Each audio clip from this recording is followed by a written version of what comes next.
What is going on, everybody? Welcome to your 17th iPhone development tutorial, and in this tutorial we are going to be covering a new topic. Auto rotation is going to be pretty sweet, so go ahead and create a new project, view based of course, and go ahead and name this, well, go ahead and name it whatever you want. I'm going to name my route 2, and I'm going to save it just like that.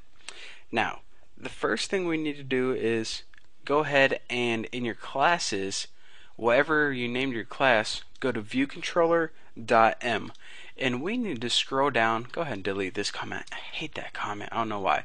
Alright, so we see a bunch of commented out methods right here, but what we are interested in this is in this last commented out method. So go ahead and delete the comments from it. And by the way, the method's name is should auto rotate to interface orientation. So pretty much this is the auto rotation method. This is pretty much the method that says what orientations do you want? Do you want to be able to turn your iPhone sideways and still run your program? Do you want to be able to turn it upside down and still run your program? I mean, that's pretty weird if you do that. In general, you don't want to do that. But anyways, what you need to do is return yes for the orientations you support and no for the ones you don't. So by default, the interface orientation is only equal to orientation portrait. This pretty much means just holding it straight up and down, not landscape, not tilting it to the left or right or anything. So, I mean, this is only returning yes, so it's pretty much only returning one orientation. So if we turn our iPhone to the side, of course our program will still run, but everything won't move around and cool. Like, you know, when you're browsing Safari on your iPhone or iPod, when you tilt it, it like shifts the landscape mode. That's what we want to create, a program like this. So what we want to do is we want to pretty much support every orientation except upside down. So go ahead, and instead of it setting equal to this one, go ahead and set it equal to all of them except, and here's how you do this. So if you wanted to go ahead and set it equal to every orientation, all you would put is return yes, and that would return yes for every single orientation. But now we want to set it equal to everyone except UI interface orientation, move them like this, P portrait, and let's go ahead and press escape upside down, right like that. And by the way, if you want to see all your autocompletes, just press escape and it'll show them to you. So now what we got is UI interface and portrait upside down. So this interface, it says, this is pretty much saying what interface orientations do you want to support. We want to support all of them except upside down. And I know it's a super long name, but that's pretty much what upside down means. So go ahead and build this and make sure you don't get any errors. And we succeeded. So now that's all the coding that we need to do. Pretty sweet, huh? So go ahead and expand resources and go hop into your interface builder by clicking viewcontroller.xib, and now your interface builder is going to pop up. And let me move everything around just like this and just like this too.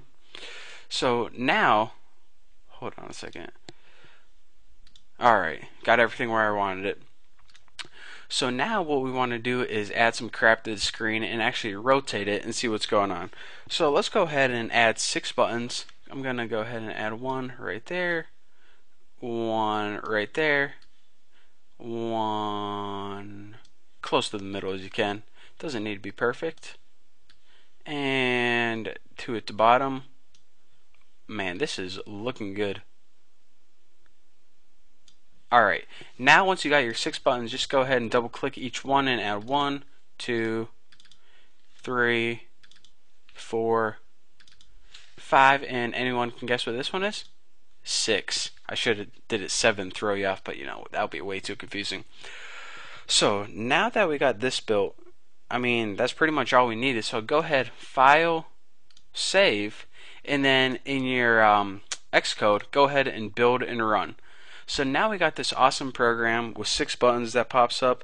So we're saying, alright, let me just move my, how do you tilt this? If you want to go ahead and simulate tilting it, or turning it, I guess you might be able to say, go up to your hardware and put rotate left. Rotate, that's a better word. So now you see our iPhone rotates left, or our iPod.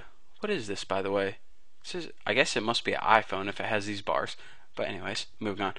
You see, now that we rotated it left, I mean, our buttons moved around, and that's what we wanted to do, right? But you see, let's see, 1, 2, 3, 4. Where the heck did 5 and 6 go?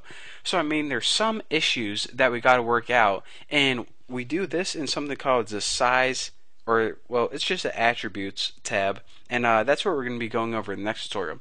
So, now that we finally learned how to support pretty much any orientation we want, and we learn how to rotate our iPhone in the iPhone simulator, we're able to start correcting these bugs. So that's what we're going to be going over in the next tutorial. Guys, it is super easy. Trust me, no coding involved or anything. So you definitely want to stick around for that, because I mean, you don't even gotta write code and follow along. All you have to do is sit back, grab some popcorn, and watch the tutorial. So I'm looking forward to teaching it to you guys. So yeah, I mean, that's it. I got nothing more to say. Why are you still watching the tutorial? So yeah, I will see you later. Oh yeah, by the way, don't forget to subscribe.